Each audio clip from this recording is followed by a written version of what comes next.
Welcome, everyone, to this episode of Awaken the Possibilities.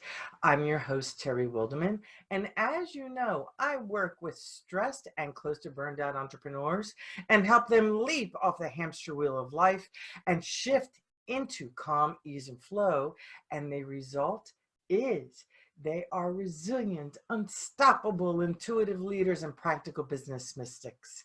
And my guests all complement what I do. And today's guest is someone who I absolutely adore. You've never heard me say that on the show. I adore this next guest. She and I have so much in common. Yes, I am dark-haired. Yes, she's blonde, but we're opposites. But we have so much in common. And I remember when I first met her, I sat in on her 4-day program, and I walked out just vibrating. And I'm thrilled to share with you the energy of this amazing woman. So, without further ado, allow me to introduce you to Wendy Lipton-Dibner. She is a 5-time best-selling author and internationally recognized authority on business acceleration through impact strategy and ethical influence. She's a social researcher by training and entrepreneur by choice. She has built $10 million retail and service businesses of her own, 10 multi-million, let me rephrase that, 10 multi-million-dollar retail and service businesses, and help thousands of Fortune, healthcare, entrepreneurial, and nonprofit organizations increase revenues exponentially by making a measurable difference in people's lives. As president and CEO of Professional Impact, Wendy has touched millions, and I guarantee you it's been millions, of lives through her best-selling books, world-class speaking engagements, sold-out live events, popular media appearances, and online training programs. She's presented at the United States Senate and serves as a trusted advisor to top influencers, executive entrepreneurs, and credentialed experts worldwide. Forbes calls Wendy's strategies the secret to success in business, and Inc. describes Wendy's focus on impact strategic map as your path to profitable success. Welcome to Awaken the Possibilities, Miss Wendy. Terry, if I were any more excited about being with you, I would have to jettison straight out. I've really been looking forward to this. It's so good to see you. Well, the feeling is mutual, and it is great to see you. And I'm honored to have you on my podcast. I truly am, because I love your message so much, and it needs to be heard. Your expertise, your experiences, your stories are so juicy and powerful that, quite frankly, I want to share them with my audience. So I know that you began as a researcher and a teacher at a university, and I'm curious, how did you leap from from being a professor to opening 10 successful businesses? That's quite the launch. It is. It is. And I love the question because it's one of my favorite stories, and it is what started this. And one of the things that you say so beautifully, in terms of trusting your intuition and listening to what you're being told, right? I never wanted to be a researcher. That was never my goal. As you know, I wanted to be with Barbara Streisand. I mean, there was zero plan to be a teacher or a researcher. I went to graduate school because my family told me to, which is a boring story that led to a really exciting adventure, right? So in the middle of presenting a research report, I got recruited to do this research study straight out of grad school, which was a gift. And I left and took this position teaching and doing research. And one of the research studies that I was put in charge of was to evaluate a new alcoholism treatment center at a time when this was brand new. All right. So we're going to date ourselves here, right? So this was back in the early 80s. And in that time, people were just starting to ask questions like, is alcoholism a disease or is it a social problem? So this hospital had developed a treatment that they wanted evaluated, and that's what I was directed to do. Mm-hmm. About 3 years into the study, we get a letter from the United States Senate that Wow. they too are looking at alcoholism and many other health issues to determine whether or not they're diseases because, and here's the political piece, if they are, then the next question that Congress needed to decide was, should it be covered by something new everybody was talking about called health insurance? Wow. Right. So we go back a ways. This was in the early days of the HMOs, right? So we were asked to come and present the report. And so in that moment on for the next 6 months, every single day, 6 hospital attorneys crammed into my tiny little 8x8 cubicle to watch what I was doing. And everything I wrote down, they would look at and they would raise their eyebrows and they'd say, maybe you could just say it this way, or, I think you should put a comma there, or do you really have to include that number? One of the things we were taught in graduate school, Terry, and I know you know, if you torture the data enough, they'll confess to anything. And what the attorneys were doing in their own really logical and not illegal way was getting me to torture the data so that it would present the hospital in a better light. And while it wasn't illegal, it wasn't ethical from my 21-year-old perspective, right? So long story short, we end up in Washington, D.C., ready to present this report.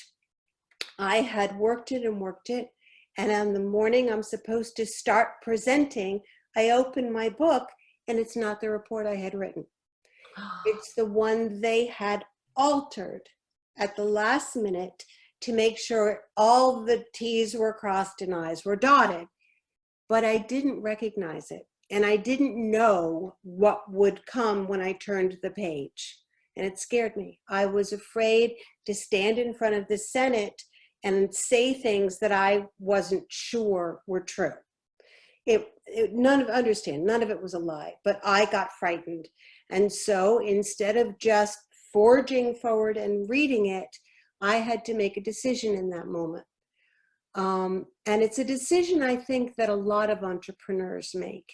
At some point in our career, we're faced with a moment where we have to decide what we do next. The question I was asking myself is, do I speak what I know or do I read this? And I just, I heard this voice in my head that was about trusting myself, about following integrity and trusting the data. So I opened my mouth and I just started to talk about the study. I mean, nobody knew it better than me, right? I was managing the darn thing. And as soon as I went off script, my boss on one side of me and the hospital director on the other kind of grabbed me, and all the male attorneys that were behind me, you could hear their breathing change. And I got scared again, but I couldn't stop. And so I forged ahead. And the long and short of this is that by the time we finished, the senators made a decision that, in fact, what the hospital was doing was awesome, and what we had found was life-changing. And they made a decision that alcoholism is a disease. And because of that, millions of people have been served through their insurance and medical intervention ever since. But there's no way I could have known that. What I learned that day was 2 really important lessons that I've carried with me that launched it all for me. One is that I really have to know that what I do makes an impact, and that one woman standing there making an ethical decision and doing what she believes is right can go on to make a massive impact in the world. That I knew on that day. The other thing I learned was I couldn't be an employee. I just couldn't follow other people's rules. So I went back to the university, I quit my job, and that night my hairdresser came to my home to do my hair, and she brought a bottle of wine to celebrate the fact that I had quit. Now, you have to understand, directing an alcoholism study for 3 years, I hadn't had a sip of anything. And so about one glass in, and I was ready to roll. And I came up with an idea that she and I should open a hairdressing salon and show the world that you could make more money by focusing on impact than by focusing on money. Stayed up all night, wrote a one-page proposal, walked into a bank the next day and told them my intention was to open a social laboratory to prove that business could be more effective if we stopped thinking about money and put all of our focus onto making a measurable difference in people's lives. And they were intrigued. They wrote me a check for $50,000, which at the time was a fortune. And then I opened my first business and never looked back. Thank you for sharing such an amazing story. You bet. And the emotion is huge because that has been, we shared the mantra, put people first, put service first, the rest is going to flow. Always. Prosperity comes after you focus on service from the heart, not from here, from the heart. Right. Absolutely. So congratulations, because that really is a phenomenal accomplishment. And you trusted your intuition. You trusted your wise inner, what I call your wise inner guidance system. Right. And the people behind, you taught those people, your bosses and the lawyers, a lesson. And I did. Never hire a girl from Manhattan. That's what I taught them. I love it. I love it. Well, one of the things that I know about you is don't ever tell you no, because you're going to prove a way of doing things. And I love the story of your second business. It's a brilliant story. And the day you opened your door was Black Monday, October 1987.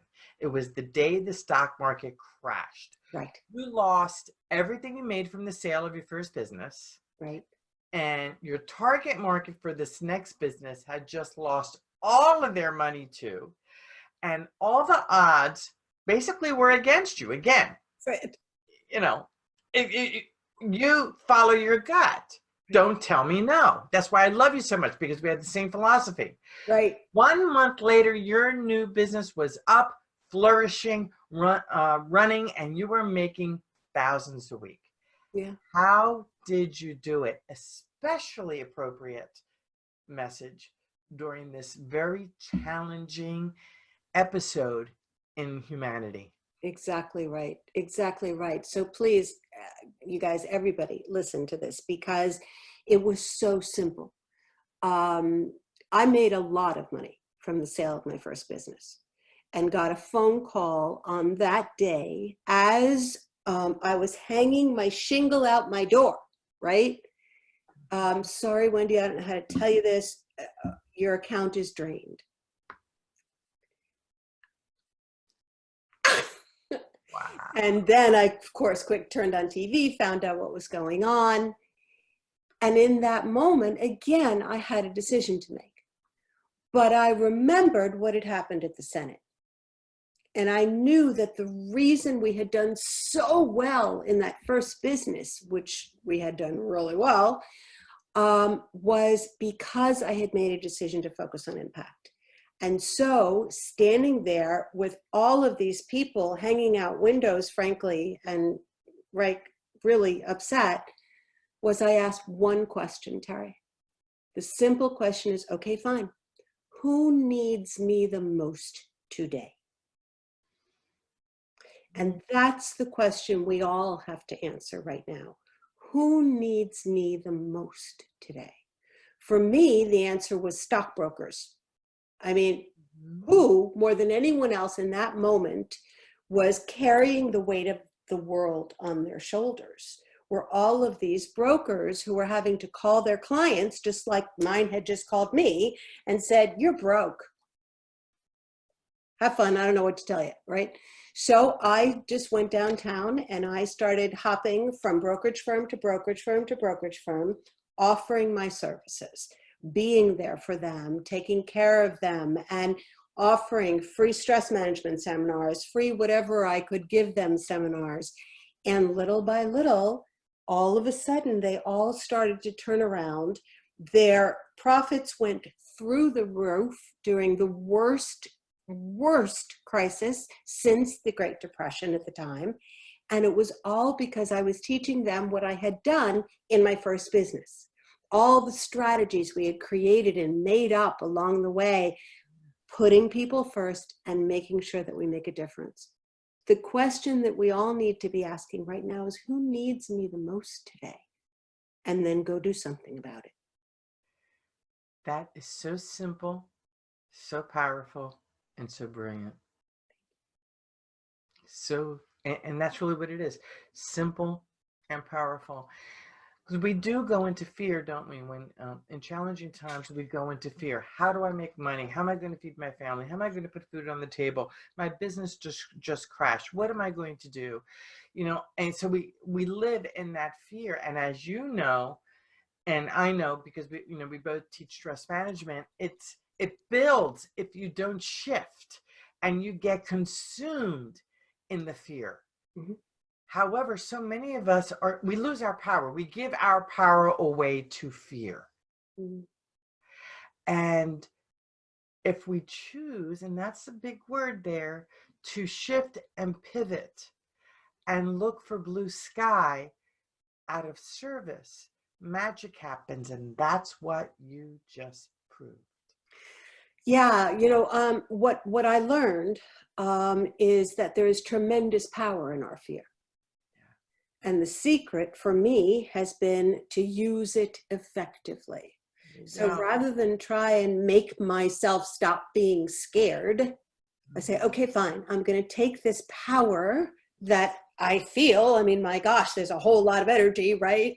Mm-hmm. And say, how can I use this for good? How can I help someone using all this energy that's generated in my body because I'm like, so, and boom, all of a sudden it's a complete realignment of all that energy that ultimately becomes powerful forward movement that makes a massive difference in the world in whatever way is necessary at that time. And in doing that, you are impacting others in a very powerful way. So you are considered the world's leading authority on impact strategy and ethical influence. And that's something that I know for myself, which is really why I wanted you on the show so much, because we share so many of the same values. And, people are tired of hearing about me. It needs to come from somebody else. We become talking heads, and having you share those same values, it just warms my heart. So I really want to hear from you, Wendy. What, in your words, in your world, is impact strategy?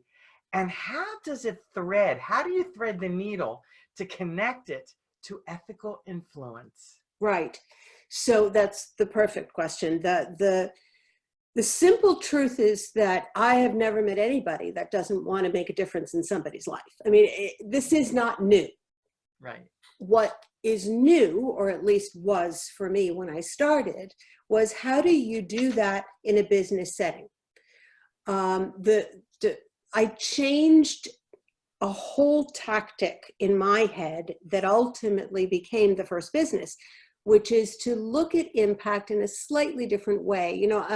In these days, everybody uses the word impact, right? Whether you're looking at weather or whether you're looking at making a difference, impact is way overused, kind of like we got into saying love for everything and then we forgot what we meant with it, right? So for me, impact is the measurable difference we make in people's lives as the direct result of contact with us, with our team, with our message, with our marketing, with our products and our services. Yeah. If in business, every single aspect of what we do isn't strategically designed to make a measurable difference, then I don't do it. And my clients over the years looked at, frankly, how I had made all this money in my first business so quickly. They hired me to make money. They did not hire me to make a difference, right? It's like yours, Terry. They hire you because they want their business to get better. Your strategy, your way of thinking, your connecting people with their energy and their angels, that's your strategy and your tactic. But at the end of the day, most of them first come to you because they want their business to be more successful. So that was me. Exactly right. Right. So my strategy was made up because there was no strategy for this. Nobody had ever talked about this back then, which is probably how I became the world's leading authority, because nobody had done this. At the end of the day, what I was looking for was, what does science, social science, right? Sociology, psychology, anthropology, and neuropsychology, and biology, and all of these ologies, right? What did I learn in grad school that I can actually use? And I looked at these things every day and I said, what can we learn from science about why people do what they do? About what moves someone to take a certain action and not take another action? And can we use that information in a way that actually ethically moves people to let themselves have everything they really want? And if we can do that consciously, consistently, and measure it, then people will move themselves to action. So the connection between being focused on impact and creating strategies that would ethically move people to action was all about the simple truth that we can't make a difference in people's lives if they're not willing to change. Mm-hmm. So I made a decision that it isn't our job to tell people what they should do or should want, right? Not going there, not taking that responsibility. I'm not their mom. But if I can find a way to help them get what they want, that's everything. So that's where the path between making an impact and ethically influencing people to take that path come together, and everybody wins as a result. And it's just phenomenal. Absolutely phenomenal. And I have seen you. I have observed, I have witnessed, I have seen you shift an entire room of people with your phenomenal influence. And that's why I love you so much, because you are so blessed and authentic. And that's the key, isn't it? It's about being authentic and in integrity with who we are as people. That's right. And as professionals. And as professionals. I think that's something we see a lot, is that we may be fully authentic with our friends and family, but then we get into a work environment or a professional environment, speaking on stages, Zoom, whatever, and the next thing we know, we're putting on somebody we're not. You know, the imposter syndrome is huge in our industry. Okay. And I find sometimes that the imposter syndrome with some of our colleagues runs really deep because of a lack of integrity and authenticity and fear of really tapping into who they are instead of who they want to be. Yeah. And a driving need to capitalize on so many people who need help. Yes, and that really is a key piece, capitalizing on people who need help. So where's the authenticity? Is it coming from here or is it coming from here? Because when it... Actually, I think it's on the other side of their body, but don't get me started. Got it. Yeah. Okay. I think we'll just leave it at that. I think we've said what we need to say. Yeah, Yeah. I am not happy with a lot of what goes on, as you know. Yeah. And I feel the same. I just see, it's time for those of us who are really called, or who are being called into service from the heart and really want to make a difference, to rise, elevate ourselves, and be visible in ways we've never been visible before, so that we can help those who want our services. Who, who are we to play small when our skill sets and who we are made to help so many other people. Mm-hmm. At And the end of the day, it's been time for a really long time. yes, yeah. People who we were playing about just a couple of minutes ago don't get to rise when people like you rise up.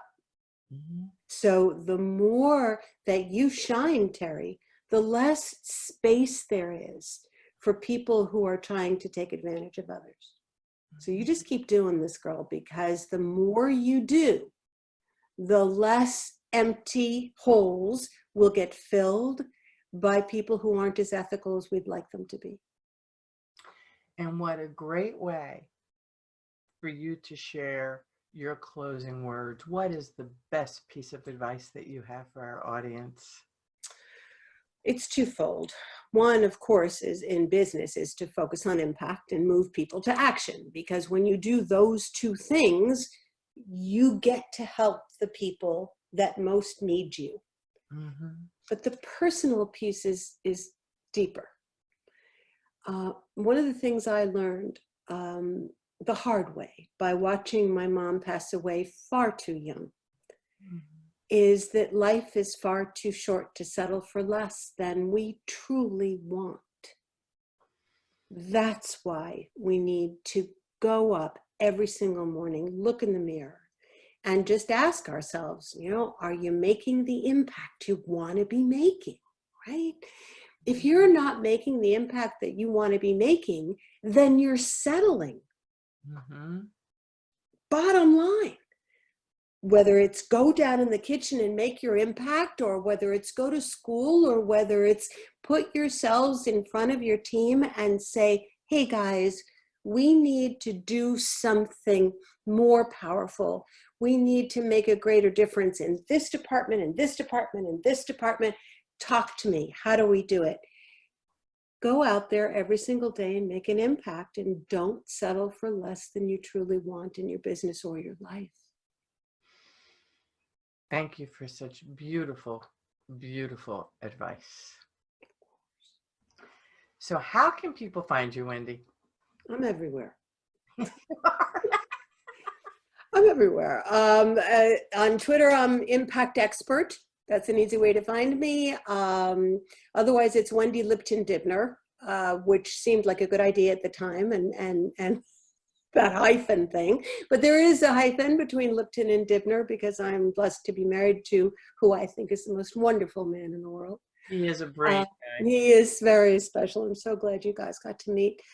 So yeah, Wendy Lipton-Dibner, Facebook, LinkedIn, Twitter. And the Action Movement is free videos. Nothing's being sold. So you're welcome to go there and get some information on how to make a greater impact, and have fun with it. And that is the free gift, theactionmovement.com. Right. And it will be listed underneath this video. Right. Wendy, I am just so ecstatic that you were here on the show today. You know that. I love being in your energy. It is so real. Oh, honey, when you made the invitation, I was like, oh my God, Terry, I haven't seen her in 1,000 years. So this has been so much fun. And I'm just grateful to your audience for giving us an excuse to come together. Oh, yeah. See, you guys rock. You guys rock. Because if we don't want to meet together again. Well, thank you so much, everyone, for being here. On behalf of Wendy and myself, have your best life ever. Succeed on every level from the heart. And I look forward to seeing you on our next episode. You take good care. Hugs to all.